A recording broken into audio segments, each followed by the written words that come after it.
Chinese hackers breach US Treasury. The US Treasury Department disclosed a significant cybersecurity breach attributed to a Chinese state-sponsored actor. The intrusion, described as a, quote, major cybersecurity incident, involved a third-party software service provider, Beyond Trust. Nice name, right? Incorporated, according to a letter sent to Congress and reviewed by Bloomberg News. Welcome to the Morning Markets and Metals with Vince Lanci, where each morning Vince brings you the financial and precious metals news to get you ready for your day. And now, here's Vince. Good morning, I'm Vince Lanci. It's New Year's Eve.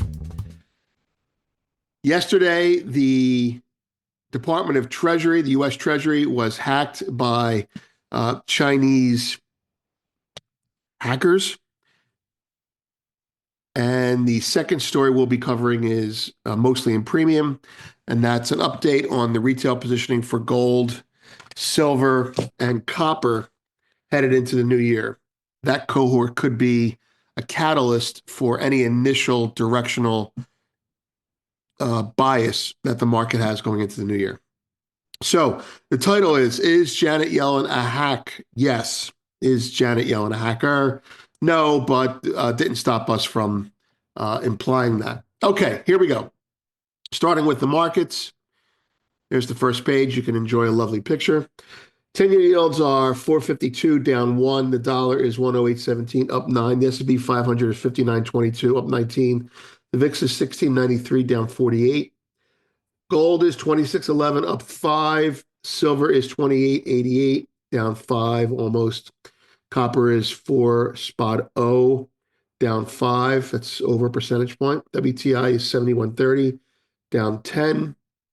I think it was a little stronger before. Natural gas is 384, giving back some, down 3% after being up, I think, 20% yesterday, at least 13 cents. Bitcoin, 94 spot 400. Wild intraday ride yesterday, up 1,700. Ethereum, 33.92. Palladium, 900, up 2 and change. Platinum, 902, up 1 and change. Gold, silver now above 90. Silver, again, they're selling more silver when stocks are weak. It's going to happen. And grains are all up anywhere between 20 basis points and a percentage point. Okay, front page. Chinese hackers breach US Treasury. Free to all. That actually is a legitimate coverage of what happened yesterday. Humorous picture aside. Quick note, China's playing the US dollar and gold. We're going to be building out on that next week, after I do a little bit more reading. And silver another step higher in 2025. We're happy to report that after we put this up on the 29th or 28th, banks have, not banks, other news agencies have been putting out their own versions of it with far inferior content. Let's put it that way. Not even a chart, you know? All right, so moving on. Chinese hackers breach US Treasury. The US Treasury Department disclosed a significant cybersecurity breach attributed to a Chinese state-sponsored actor. The intrusion, described as a, quote, major cybersecurity incident, involved a third-party software service provider, Beyond Trust. Nice name, right?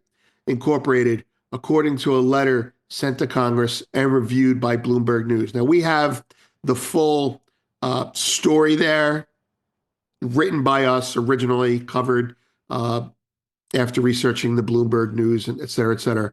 But at the bottom, we have more lovely, fictitious artist renderings of Janet Yellen in short hair, long hair, at a state dinner with her boss, Xi Jinping, and dancing with him.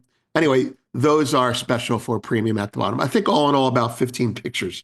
So there might be something in there that you can giggle at. All right, next. It's actually a significant story. On the other hand, it's also nicely timed. It's just nicely timed. Main story, retail gold, silver, and copper positioning says we're not there yet. That's our headline. Bank of America notes CTAs are ending 2025 stretched long the US dollar, short bonds, and they are somewhat long US large cap equities. There are stretched long US dollar positions followed by bond shorts. Equity longs in the US remain intact, but are not stretched entering 2025 as equity vol is elevated and as well equity price trend is not fully long. There is almost no commentary from Bank of America on commodities, and that makes sense because there's really little positioning to speak of as a potential catalyst for a move right now. But there is trend in the positioning towards a catalyst. So it's not like they're just sitting on their hands. They're putting trades on. Now, it's important to note that, as the end of the year comes, people will say, well, people close their books down. CTAs generally are in and out. They don't really stop because it's futures. So if you're trading futures, your P&L is what it is on the last day of the year. And they get in and out of positions all the time. They just so happen to not be exposed to precious metals very much. They have reasonable, but nothing big in energy. They have, I'd say, very big positions in treasuries, which may or may not move the market. They are lopsided long in currencies in the dollar, specifically, I think, against the Canadian dollar right now. And they are somewhat long in stocks. So this chart here you're looking at, we have a whole package for you to look at, but we're going to go through two charts for you here now. And in the premium section at the bottom, we'll stay on the video and we'll go through how we read these and give you a little bit more insight into the implications. All right, so precious metals before November 27th, 2024, there was 14 billion in longs, and now there are 10 billion. So again, disinvestment in precious metals net. That's a reflection of, let's say, gold and silver, platinum and palladium.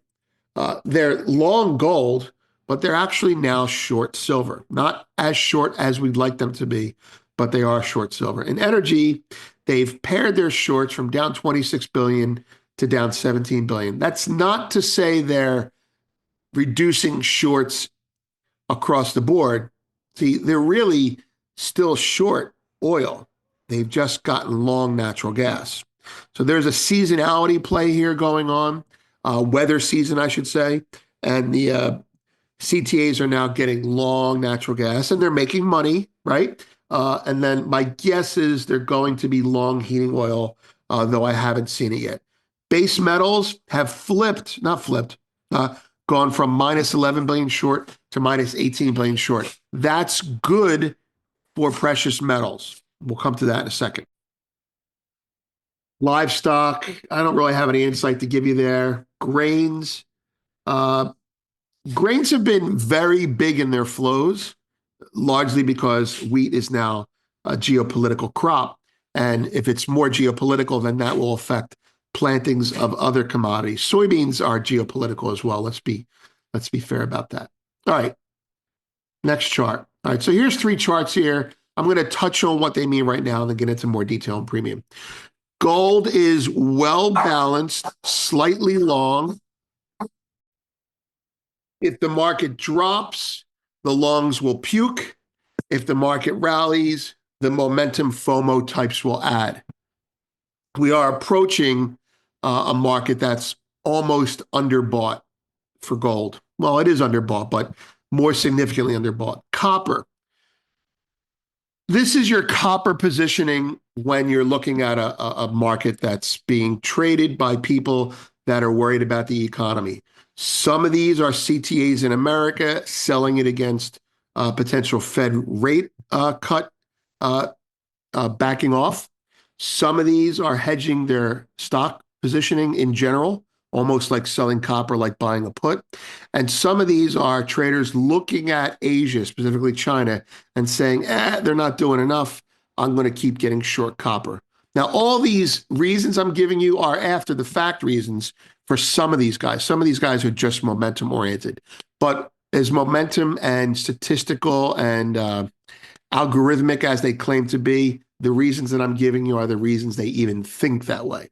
Silver. You'll notice silver looks more like copper than it does gold graphically. Well, that's because silver is being shorted like it's an industrial metal. Now, we'll get into what the lines mean specifically, but I'll just say this. If you're looking at copper compared to silver, which is what I'm doing right now, the difference is the red line I want you to notice first. The red line in copper is flat. That means if the market drops, there isn't much more money that they have allocated to sell it. On the other hand, if silver were to drop, there is more money, not a lot more money, but more than copper. You can see how much selling will come into gold. So the point is that they're pretty much done selling copper now, and now they're selling more silver, which eventually means in a rally, both of these metals will rip. And that's what you're looking for here. So, pursuant to the title, are we there yet? No, we're not. All right. More at the bottom. News and analysis, Chinese hackers breach US Treasury. Let's click on that so you can see the full story. It's a full legitimate story, humorous picture aside. And there you go. The agreement on gold, that's the comment that I've been making about China and the US. Hartnett's bear scenario updated. I want to revisit this because it's kind of playing out, not fully, but kind of playing out. When stocks are weak, as they were yesterday, and bonds are strong, as they were yesterday, and haven't been strong for a while, that's a sign that some longs are exiting for whatever reason. Anxiety about Trump trade ending, anxiety about Fed not easing, just wanting to book profits for the end of the year. There are all kinds of different reasons converging on the same behavior. Well, when they do that, some of those people will take their money and put it into cash. Some of them will take their money and put it into bonds, right? So you'll see the bond market percolate higher. So the yields will come in. And that will also be consistent with a market that's scared of recession. And then if that continues, the dollar will strengthen usually. If that continues, you'll start to see the dollar roll over and drop. Now, continues during the day, perhaps. Continues during the week, perhaps. Continues over a month-long period, yes. So those are signs that you don't want to buy a dip. If you don't see the dollar being very strong and you actually see bonds getting stronger as stocks are dropping, that's usually a sign to not buy a dip in this environment. Now, that could all change, but that's the behavior that we're looking at. Founders AM, Happy New Year. That's from yesterday. Goldfix Sunday reading, plenty to read in there. We did that already. Equity recap, U.S. equities retreated on Monday, but the S&P 500 and NASDAQ comp ended the year up 23.8% and 29.1% respectively. Large caps lagged small caps, S&P 500, et cetera, et cetera. Market news.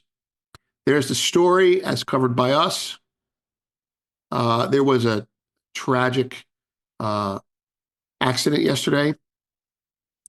Accident investigators are trying to figure out what caused a Jeju Air flight to belly land without its landing gear down at Muan International Airport in southwestern South Korea, killing all but 2 of the 181 people on board as it burst into flames in the nation's worst air disaster in decades. Now, the plane that they flew on, but Boeing has rightfully been getting a lot of criticism for their safety problems, but the type of plane used on the flight is a mainstay, and it's one of the most commonly used airplanes with a strong safety record. So it's not necessarily a Boeing problem, but it's certainly not helping their situation. Here's natural gas futures. You may as well, we've talked about this, I may as well give you the official CNBC story on it.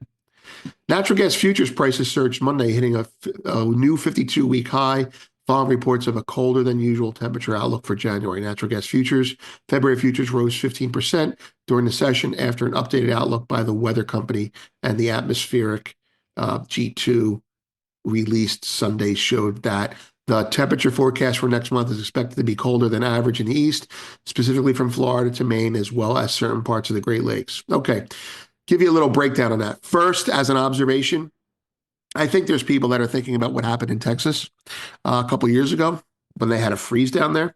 And so that's spooking some people into it. You have a lot of people that are short oil, and so they're probably buying natural gas against it. They may buy heating oil against it. And also, we do have a legitimate cold front that's coming in. So we're getting some good old-fashioned winter weather coming in. Now, as far as trading, if you're saying, oh, I should buy natural gas, well, you can if you want. I'm not going to stop you. But keep this in mind, more than almost any other commodity in the world, now grains may be more like this on times, but more than any other commodity in the world, when natural gas spikes because of weather, the spot market will spike. The futures will trail, but the spot market spike is usually short-lived. So do not, if you want to buy natural gas to buy it, go ahead, buy it, right? But if you look at spot and say, oh, spot went up 35%, but futures only went up 15%, that's right. You may look at that and say, oh, futures are undervalued relative to spot. They should catch up a little bit. That's a hazardous way of thinking as someone who's lived it. Natural gas spikes, while they can be huge, don't really translate into futures that much because natural gas is a heavily consumed commodity. You use it or you lose it. It's very much a spot market with a futures market attached to it. Think of it more like electricity or power. And a hat tip to Bryn Kelly for that insight. I appreciate that. Investors plowed more than $1 trillion into U.S.-based exchange-traded funds in 2024, shattering previous records set 3 years ago, and raising Wall Street hopes for even bigger year ahead. That's like an alarm bell for me. So down 25% might happen. All right, data on deck. Case-Shiller Home Price Index, actually pretty important.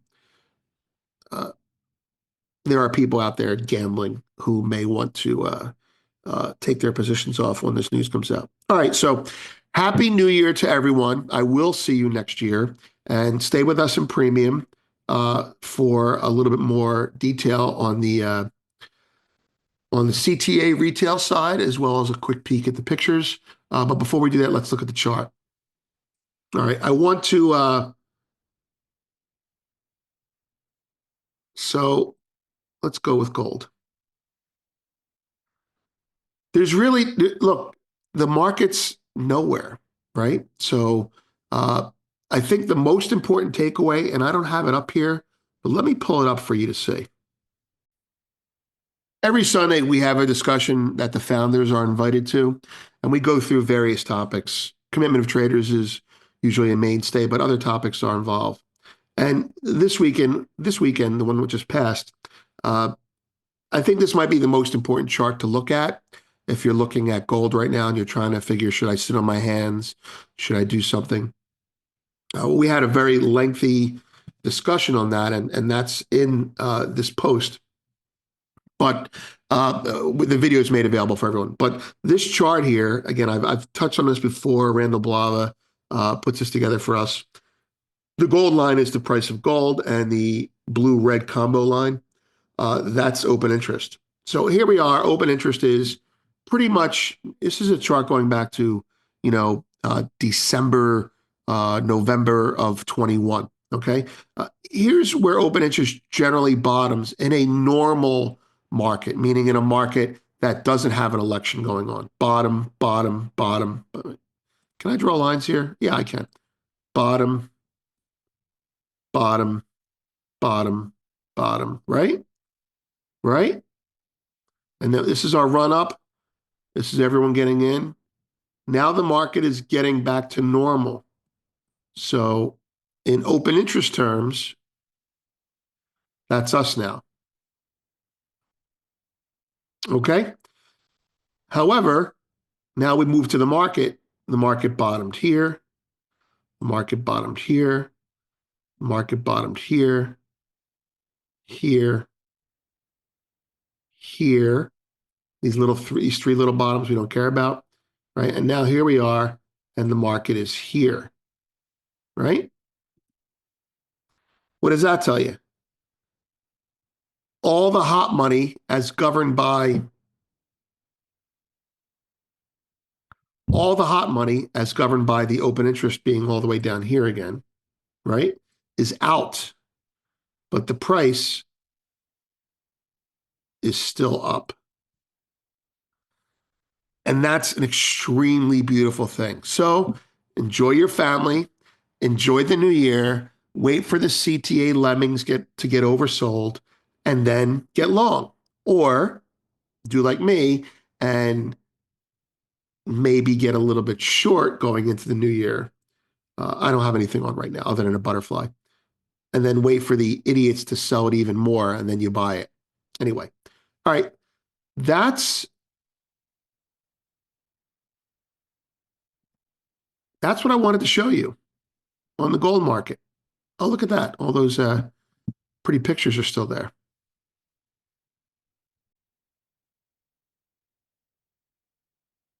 Silver.